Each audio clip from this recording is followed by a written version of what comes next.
Të dashur shikues, sot me mua në Muhabet e Kulture është profesori, artisti më në nëm që kanë shqiptarët e Republikës së Maqedonisë së Veriut, por jo vetëm.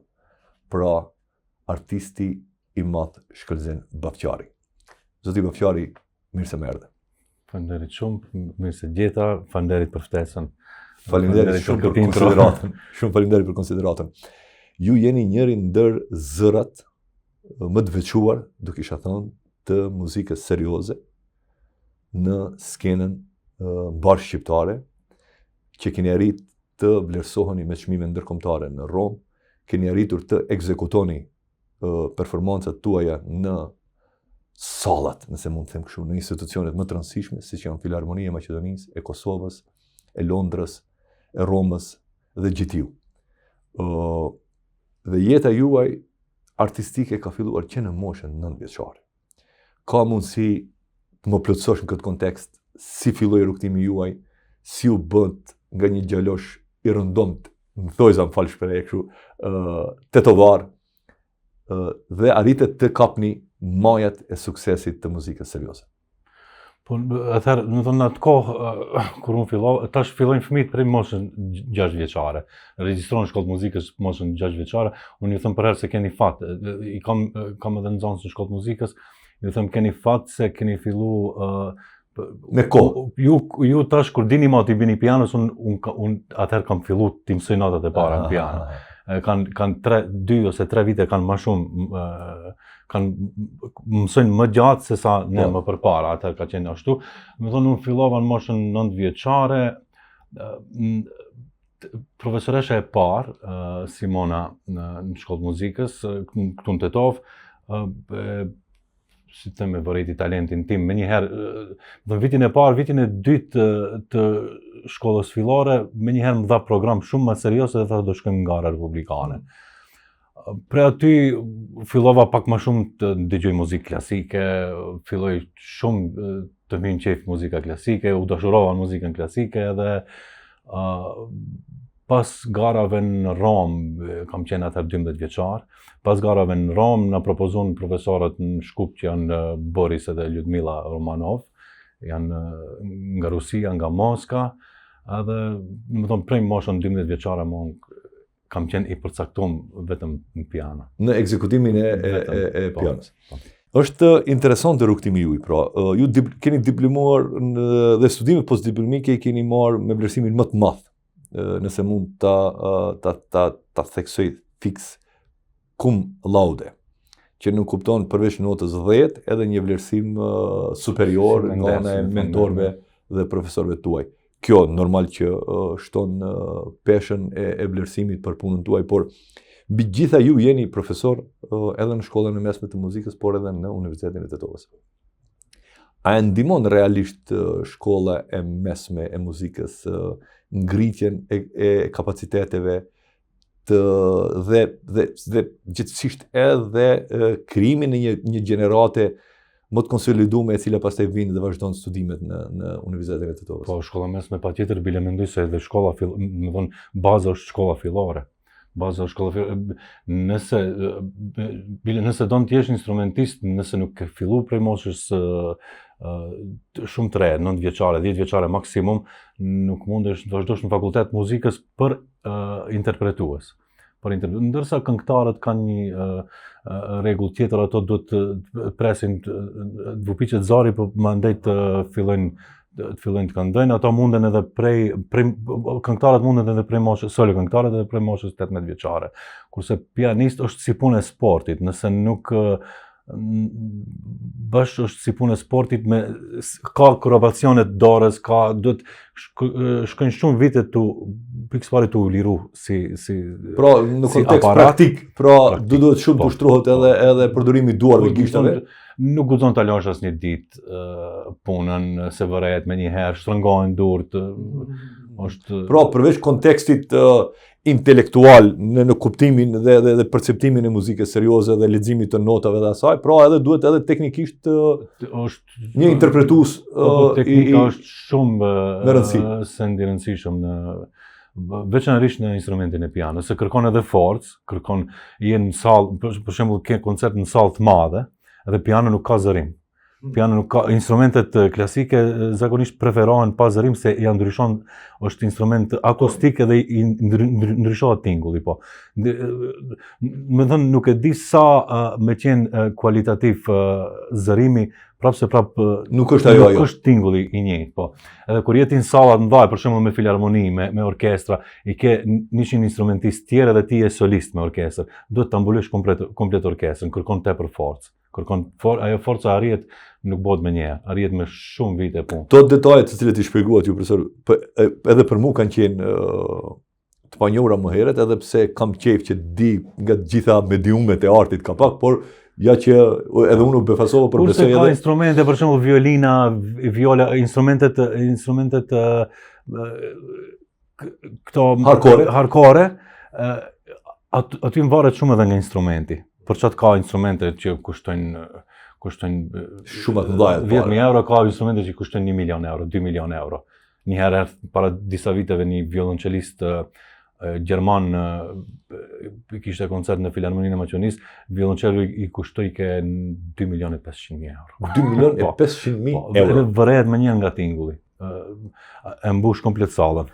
Tash, kur jemi te teknikalitetet, kjo ka të bëjë me teknikën me cilën është ndërtu violoncello, apo me kohën e cila ajo është përdor? Me të dyjet. Me të dyjet, ha? Me të dyjet, po. Përveç materialit të drurit, përveç materialit të telave, ato me radhë, me thonë fije. Por sa janë vetë njohshëm ato mjeshtrit si Stradivari. Stradivari me radhë, po. Arti tek shqiptarët, kur jemi këtu tek muzika serioze. Shqiptarët e Maqedonisë detyrimisht që kemi qenë pak më mbas. Ndoshta nuk gaboj të them edhe shumë më mbas nga kemi ngel mbrapa në kontekst të arritjeve tona në muzikën serioze, duke marrë parasysh me shqiptarët e Shqipërisë dhe shqiptarët të cilët jetojnë në Kosovë. Brenda këtij 20 viteve ne realisht kemi pasur një lloj evolumimi të përshpejtuar, do kisha thënë, në kontekst të gjitha llojeve të arteve, por edhe muzika serioze si duket është ka tentuar që të ndjek këtë ritëm. A mendon se kemi arritur që të parafrohemi me kapacitetet që ka Kosova dhe Shqipëria, apo kjo kërkon edhe shumë punë dhe kërkon edhe shumë investime? Këtu do ndërlidhem edhe me krijimin e institucionit më të ri ansambli muzikor, të cilin për fat të keq Ministria e Kulturës ka paraqur që të psoj një lloj shkrirje, një lloj fuzionimi me Pallatin e Kulturës. Kjo do e ndihmojë këtë proces, do e pengojë këtë proces. Ju si profesor, si ekzekutues, si performues me vlera ndërkombëtare, si e shihni këtë prizëm? Normal se do e pengoj këtë proces. Si kemi pat punën, unë kur kam qenë shkollë mesme në Shkup, në vitet 2001, me njërë pas luftës, në vitet 2001, 2005, kemi qenë vetëm në komplet shkolla muzikës, prej vitin e parë deri në vitin e 4 shkollë mesme. Më thënë, gjithaj Shkup, gjithaj shkolla muzikës, kemi qenë vetëm 5 shqiptarë. Vetëm 5 shqiptarë, po. Nga numri, sa ishte numri? Mund të dish, a mund ke numër? Numri? Për krahasim. 2 klasa, shkolla muzikës i kishte 2 klasa, njëna klasë teorike dhe tjetra klasë instrumentale. Më thënë, gjithë instrumentistat me një klasë, nga 30 nxënës, dhe më thënë 60, parafërsisht 60 nxënës në gjenerat. Dhe më thënë vetëm 5 shqiptarë. Komplet pre vitit parë dhe vitin e 4 kishte 5 shqiptarë. Mande, tu shtu, pas një kohë u hapë edhe paralelja shqiptare. Unë atëherë, kur kam mësu, nuk ka pat paralelja shqiptare kam mësu maqedonisht komplet kretë landët. Dhe më thënë, ajo punë është para 20 viteve. 20 viteve. Kemi qenë numër kaq i vogël. Tu rrit është bën numri shumë më i madh, është ka dhe drejtime instrumentale në UT. Edhe në Shkup ka shumë studenta shqiptar, ka studenta shumë të mirë shqiptar, ka virtuoza, ka violinista, ka, do të thënë, është numri vetëm se shtohet.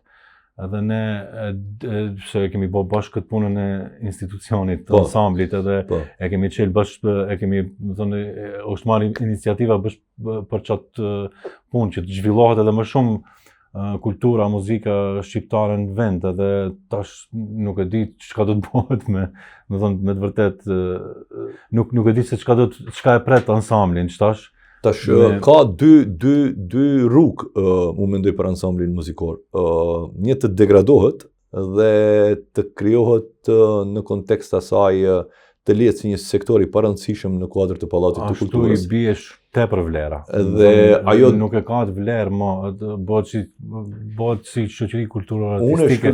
Unë kam shkaku i përvojës time gjatë institucionale, nuk i shoh më gjërat në kontekst politik, po i shoh në gjërat në aspekt teknik se çfarë mund të ofrojnë. Dhe nëse ti e krijon një farë forme e suprimon institucionin dhe e zvoglon dhe e rimodelon dhe dedukton vetëm në një sektor të një pallati kulturës, ai pastaj sektori as nuk do ketë mundësi institucionale as për punësim të instrumentistëve, as për krijim të politikave kulturore, as për krijim të politikave avancuese të muzikës serioze.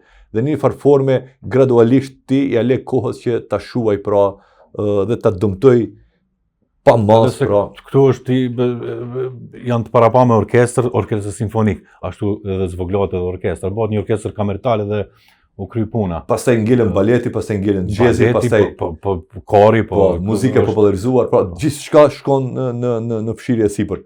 Unë mendoj që ne duhet bashkarisht të tentojmë që të krijojmë një lloj impakti shoqëror si artist, pa marrë parasysh se unë jam shembull dizajneri grafikës, por do dilsha i pari në një pres, në një reagim publik. Ne kemi nevojë për të gjithë artistët. Që ky institucion i cili është krijuar me shumë mund dhe është një prej marrëveshjeve më të rëndësishme politike në kontekstin kulturor për 5 vitet e fundit që kemi arritur të bëjmë. Po, unë do kisha thonë është them se është institucioni më i rëndësishëm kulturor i muzikës serioze shqiptare në shtetin tonë. Dhe unë mendoj që nuk duhet ta lëmë kaq lehtë që të dëmtohet një institucion, përkundrazi.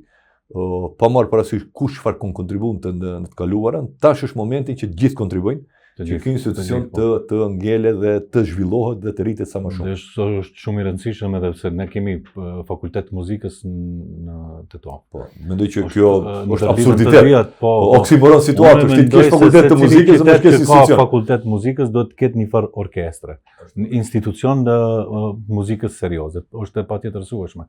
Se edhe studentat këtu që janë studentë e muzikës, ato kanë nevojë të shohin një koncert, një shfaqje.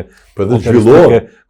Kanë nevojë si në Shkup, unë kur kam qenë në Shkup, non stop kishte gati se çdo ditë kishte koncerte ekzekutive, performanca apo.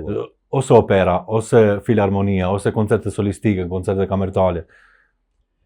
Këtu në Tetov ndodh shumë rrallë. Të ndërlidhem me atë se tash jemi në një situatë shumë absurde në kontekst të kësaj ku inteligjenca artificiale sidomos ka një impakt të theksuar edhe në fushën e artit. Dhe paramendo kur bota po përballet me jo me pasojat, por me amplifikimin, do kisha thonë, të krijimtarisë artistike nëpërmjet inteligjencës artificiale, neve përkundrazi në vend që ti forcojmë institucionet tona, neve shkemi të dëmtojmë. Dhe tash në këtë kontekst pyetjen e kam, inteligjenca artificiale në kontekst të muzikës serioze, edhe pse kanë dalë lloj aplikacione të ndryshme, një prej atyre është edhe Suno që më ka ra, edhe të punoj pak me atë. Mendon që do i lej pa punë artistët, instrumentistët? Varet ajo tash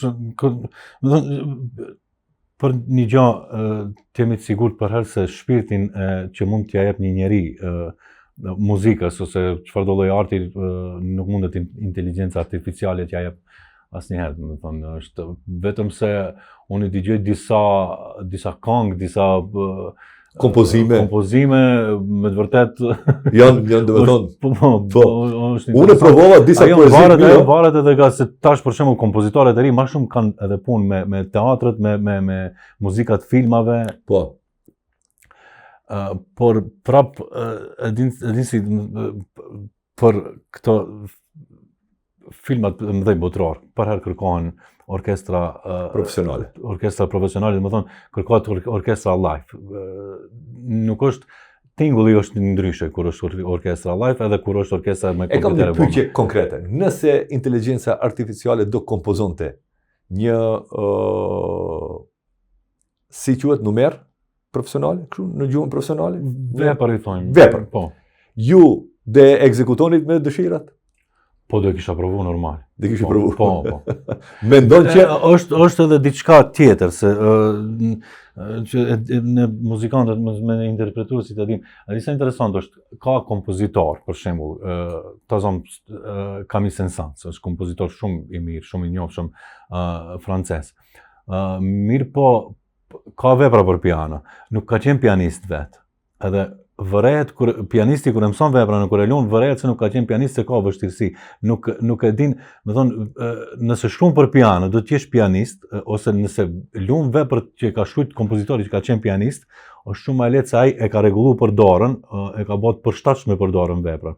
E unë nuk e di kompjuteri se sa mund ta bëhet përshtatshëm për dorën ose edhe për violinist. Ka disa vepra, për shembull ka shkruajt Schubert një vepër për violinë është tepër e vështirë. Nuk është violinistike thonë. E luajnë violinistët se pra nuk është ergonomike me një fjalë. Nuk është. Nuk është ergonomike. Në kontekst ta përdori fjalën ergonomike, pra që nuk mund të pianistat më shumë luajnë vepra të Frédéric Chopin, Franz Liszt, Rachmaninov, kanë qenë pianist virtuoz vetë edhe kanë ditë shumë mirë si ta shkruajnë veprën për dorë. Mirë, po do të ishte sfidë edhe ekzekutimi një vepre nga inteligjenca artificiale. Tash kushtimisht thënë, edhe dy thoshte inteligjencës artificiale që të ketë parasysh pra edhe formën ergonomike të produktit cilën e prodhon kontekst produktit tojza pra të veprës. Profesor, në këtë bisedë ku rrehëm shumë tema pra nga inteligjenca artificiale, nga kapacitetet institucionale. Në fund të ditës ju jeni pianist. A mund të më thoni cila prej koncerteve, prej ekzekutimeve tuaja artistike dhe cili vend ju ka lënë më shumë përshtypje, cili është e cilën kur keni arrit të ekzekutoni në atë lloj platforme, keni thonë this is it. Kjo është kjo pra. Keni një veten të përmbushur. Më thonë, unë nuk i ndaj asnjëherë koncertet se çdo herë mundon të jap edhe nëse ka dy veta publike ose nëse ka mundon të jap jo në atë kontekst. Konteksti i plotësimit të vetës. Pra një lloj se nëse luajnë Tetove dhe kam sallën full, atëherë është për mua një lloj arritje. Kënaqësia më e madhe, nuk e di pse, më thonë, në vendin tim, në qytetin, as në Shkup, as më thonë, kam qenë edhe në Londër edhe kur kam luajtur në Tetove dhe e shoh se në fund koncertit çohet publiku në këmbë, është kënaqësia më e madhe. Plotësisht kuptoj. Pra nuk e ke në kontekst të përshkallëzimit të asaj se ti mrim ato salla të cilat kanë emra më të etabluar, shembull si salla e Vienës, Filharmonia e Vienës ose Filharmonia e Londrës, pra nuk janë ata të cilët plotësojnë, por realisht një publiku i mirë, një mbrëmje e mirë, pra në fund ditës, edhe unë kështu them për ekspozitat, edhe për veprat tona, të cilët ekspozohen gjithek nëpër rajon dhe botë, por përsëri kur ke miq, kur krijohet një atmosferë e mirë, ajo është e cila unë flas edhe me instrumentistë të tjerë dhe me kolege të krejtë kanë kur janë qytetin e vet, më thonë mund të shkojnë në Amerikë, në Angli, kudo, kur shkojnë qytetin e vet është edhe një farë përgjithësie është shumë më e madhe. Po. Edhe kënaqësia është më e madhe. Realisht ka edhe një thonje popullore që thonë profetin nuk e ka dashur në fshatin e vet fillimisht. Pra neve si zakonisht çdo herë e vuajmë këtë se në fund të ditës betejë më e madhe ngelen që bashk mocanikët tonë, bashk qytetarët tonë të bindim në kualitetet tona. Për shembull, shpesh herë ndodhen që artistët fillimisht të gjejnë famën dhe të pranohet kreativiteti i tyre jashtë vendit dhe pastaj të rikthehen në vendin e tyre dhe të fillojnë të kryejnë një karrierë të suksesshme. Është shumë normale dhe ndodhen kjo çdo kundi. Profesor, kur mendoni për të ardhmen tuaj si pianist, profesor dhe figurë aktive në jetën kulturore, cilët janë synime apo procese të cilët dëshironi të shihni që të zhvillohen në planin personal artistik, por edhe kontekstin shoqëror. Pra, projektet e tuaja, projekcionet e juaja, se si mendoni dhe ku i keni synimet e radhës? Unë ashtu e kam jetën non-stop me koncerte. Me koncerte nuk synimet ato janë, domethënë non-stop mësoj program sa më shumë ta pasuroj repertorin tim pianistik, qoftë solistik, qoftë kamertal, qoftë si solist me orkestër, kurse institucional e folëm edhe më para, domethënë e kemi hallin më të madh me ansambli muzikor, që do kisha dashur sa më shpejt ta shoh me të punësum me kor, me orkestër, me solista, me balet, me të gjitha. Po sa do realizohet. Keni në plane shembull të merrni pjesë në koncerte jashtë vendit, keni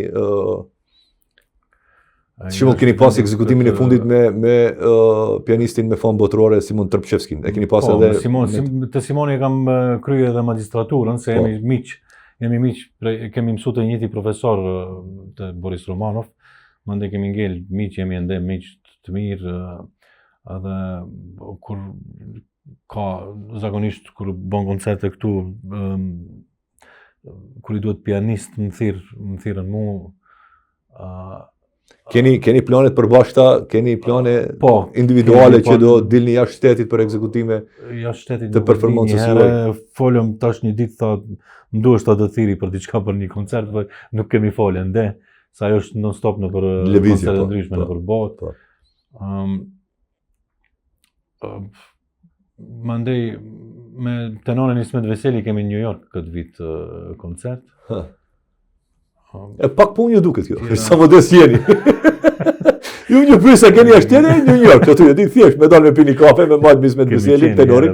Edhe është mirë ta përshëndesim tenorin e ri dhe më me perspektivë që kemi, pra Ismet Veseli, i cili besoj që do arri, edhe pse tash më ka prek majat e suksesit gjithandej, besoj që edhe do ketë një karrierë goxha të plotësuar.